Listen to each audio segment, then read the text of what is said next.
So, what's up guys? Pauwi tayo ngayon sa probinsya. Let's go! Samahan niyo ako. So, medyo gabi na kasi galing pa trabaho. Pero samahan niyo ako. Let's go! So, syempre matagal-tagal na rin tayong hindi nakauwi sa probinsya mga kapapart. So, samahan niyo ako. Let's go! So, habang nagbabiyahe, dito muna tayo sa Panabo City. Kain ng balot tsaka cup noodles. And nagpatila kami ng ulan kasi inabutan ako ng ulan. Shout out to Kuya Japet.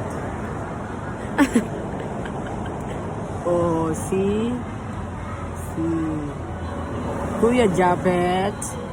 So, transition na nga. Dito na nga tayo sa bahay mga kapapart.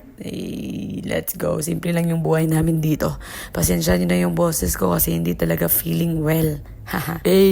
Nasa bahay na.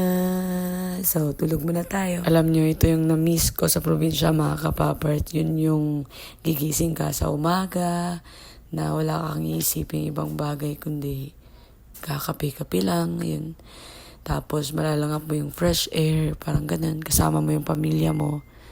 Na-miss ko talaga to. So, hindi sapat yung one day na rest day mga kapapart, pero susulitin natin to kahit isang araw lang. Alam nyo, na-miss ko rin to. Tingnan nyo.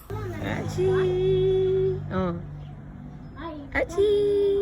Sobrang love na love ko yung aso ko mga kapapart. Yan.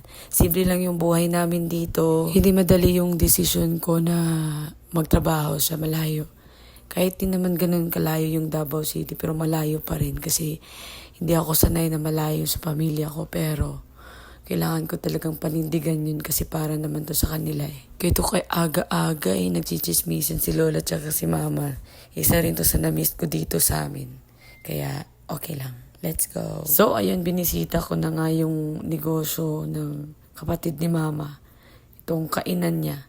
Kaya yun, bimisita ko dito kasi yung isang araw ko, sulitin ko na lang, bisitahin ko na lang lahat ko pwede lang, bisitahin ko lahat ng kaibigan ko. Hoy, dahil binsan lang naman tayo bumisita dito, kaya sige, ako na lang magluto ng chicken nyo. Ako na nga lang mag-fry nito. Sige, sige. Yeah, yun, sige. Ano ba? Yeah, hi!